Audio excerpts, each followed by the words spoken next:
Hi friends, S N creations by Thahi എന്ന നമ്മുടെ ചാനലിലേക്ക് എല്ലാ കൂട്ടുകാർക്കും സ്വാഗതം. ഇന്നൊരു സിമ്പിൾ ഡിസൈനാണ് കേട്ടോ ചെയ്യുന്നത്.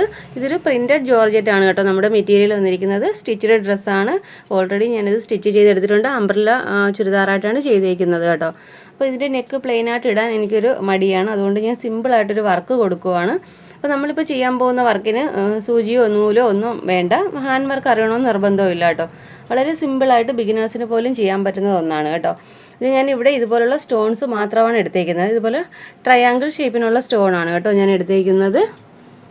ഈ ഒരു സ്റ്റോൺ മാത്രം വെച്ചിട്ടാണ് നമ്മൾ ഈ വർക്ക് ചെയ്യുന്നത് കേട്ടോ. അപ്പോൾ നെക്ക് കണ്ടല്ലോ, പ്ലെയിൻ ആണ്. നമ്മുടെ മെറ്റീരിയൽ വന്നിരിക്കുന്നത് പ്രിൻറ്റഡ് ജോർജറ്റ് ആണ്.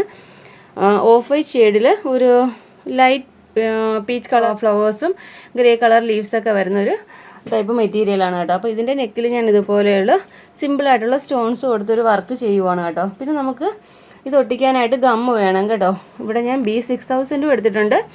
ഫെവിക്രിലിൻ്റെ ഫാബ്രിക് ഗ്ലൂ എടുത്തിട്ടുണ്ട് കേട്ടോ. നിങ്ങൾക്ക് ഏതാണോ ഇഷ്ടം അത് എടുക്കാം കേട്ടോ. ഏതായാലും കുറഞ്ഞ 24 hours ഒന്ന് ഉണങ്ങാനായിട്ട് വെക്കുക കേട്ടോ. അപ്പോൾ നമുക്ക് സിമ്പിളായിട്ട് ഈ വർക്ക് എങ്ങനെ ചെയ്യുന്നത് നോക്കാം. അതിന് മുമ്പായിട്ട് നിങ്ങൾ ആദ്യമായിട്ടാണ് എൻ്റെ ചാനൽ കാണുന്നതെങ്കിൽ ചാനലൊന്ന് മറക്കാതെ സബ്സ്ക്രൈബ് ചെയ്യാനും തൊട്ടടുത്തുള്ള ബെല്ലൈക്കൺ ഓൾ എന്ന ഓപ്ഷൻ എനേബിൾ ചെയ്യാനും മറക്കരുത്. വീഡിയോ ഇഷ്ടപ്പെടുവാണെങ്കിൽ ലൈക്ക് ചെയ്തേക്കണം കേട്ടോ. വേറെ 5 മിനിറ്റ് കൊണ്ട് തന്നെ നമുക്ക് ഈ ഒരു ഡിസൈനർ ടോപ്പ് ചെയ്തെടുക്കാം കേട്ടോ. അപ്പോൾ ഞാനിതുപോലെ ഗം അപ്ലൈ ചെയ്യുവാണ്.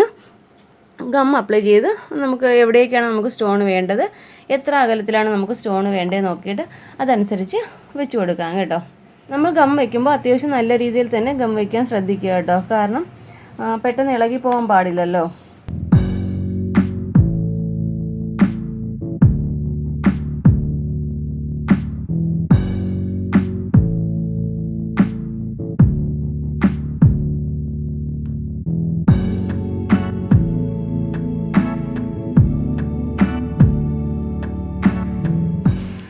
ഓക്കെ, അപ്പോൾ നമ്മളിത് സ്റ്റോൺ കംപ്ലീറ്റ് ആയിട്ടും ഒട്ടിച്ചെടുത്തിട്ടുണ്ട് കേട്ടോ. ഞാൻ പറഞ്ഞല്ലോ, നമ്മൾ നന്നായിട്ട് ഡ്രൈ ആവാനായിട്ട് വെക്കുക കേട്ടോ. 24 hours to 48 hours വരെ നന്നായിട്ട് ഡ്രൈ ആവാനായിട്ട് വെക്കുക. പെട്ടെന്നൊന്നും ഡാമേജ് വരത്തില്ല. നമ്മൾ വാഷ് ചെയ്യുന്ന ടൈമിൽ ഒന്ന് കെയർ ചെയ്ത് വാഷ് ചെയ്താൽ മാത്രം മതി കേട്ടോ.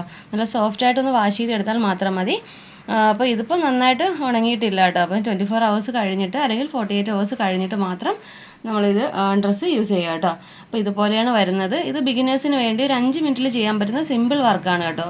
ഹാൻഡ് വർക്ക് ഒട്ടും അറിയാത്ത, നമുക്ക് ബീഡ്സോ അല്ലെങ്കിൽ ത്രെഡ് വെച്ചോ വർക്കൊന്നും ചെയ്യാൻ അറിയില്ല, എന്നാൽ വർക്ക് ചെയ്യാൻ ഇഷ്ടമുള്ള സിമ്പിളായിട്ട് ചെയ്യാൻ പറ്റുന്ന ഒരു വർക്കാണിത്. ഇനിയിപ്പോൾ ഞാനിതിപ്പോൾ ഇങ്ങനെയാണ് ചെയ്തിരിക്കുന്നത്. ഇത് ബിഗിനേഴ്സ് സ്പെഷ്യലായിട്ട് നമ്മൾ സ്റ്റോൺസ് മാത്രം ഒട്ടിച്ചുള്ളൊരു സിമ്പിൾ വർക്കാണ് ചെയ്തിരിക്കുന്നത്. ഇനിയിപ്പോൾ ഞാനിത് കട്ട് ബീഡ്സൊക്കെ വെച്ച് കുറച്ചുകൂടെ ഒന്ന് ഭംഗിയാക്കി എടുക്കും. അതൊരു നെക്സ്റ്റ് വീഡിയോ ആയിട്ട് ചെയ്യാം കേട്ടോ. ഇതൊരു ബിഗിനർ സ്പെഷ്യൽ വീഡിയോ ആണ്. പിന്നെ ഞാനിവിടെ ട്രയാങ്കിൾ സ്റ്റോണാണ് എടുത്തേക്കുന്നത് കേട്ടോ. അപ്പോൾ നിങ്ങൾക്കിപ്പോൾ ട്രയാങ്കിൾ തന്നെ വേണമെന്നില്ല. ഇതിൻ്റെ സ്ക്വയറോ റൗണ്ടോ ഓവൽ ഷേപ്പോ ഏത് വേണമെങ്കിലും ചെയ്യാം. ഞാനിതിപ്പോൾ ഒരു മോഡലിന് വേണ്ടി ട്രയാങ്കിൾ ഷേപ്പ് എടുത്തേക്കുന്നതേ ഉള്ളൂ കേട്ടോ. അപ്പോൾ ഇതാണ് നമ്മുടെ നെക്ക് വരുന്നത്. നല്ല വൈഡായിട്ടുള്ള റൗണ്ട് നെക്കാണ് കൊടുത്തേക്കുന്നത് കേട്ടോ. കാണാൻ നല്ല ഭംഗിയാണ് കേട്ടോ. നമ്മൾ വീഡിയോയിൽ കാണുന്നേക്കാളും നേരിട്ട് കാണാൻ നല്ല ഭംഗിയാണ്. അപ്പോൾ ഈ വർക്കൊന്ന് ട്രൈ ചെയ്ത് നോക്കുക. വെറും 5 മിനിറ്റ് നമുക്ക് ചെയ്യാനും പറ്റും കേട്ടോ. അപ്പോൾ ഇന്നത്തെ വീഡിയോ ഇഷ്ടപ്പെട്ട് യൂസ്ഫുൾ ആണെങ്കിൽ നമ്മുടെ ചാനലൊന്ന് മറക്കാതെ സബ്സ്ക്രൈബ് ചെയ്യാനും തൊട്ടടുത്തുള്ള ബെല്ലൈക്കൺ ഓൾ എന്ന ഓപ്ഷൻ എനേബിൾ ചെയ്യാനും മറക്കരുത്. ഇതുപോലെ നല്ല വീഡിയോയുമായി വീണ്ടും വരും വരെ ബൈ. Thanks for watching.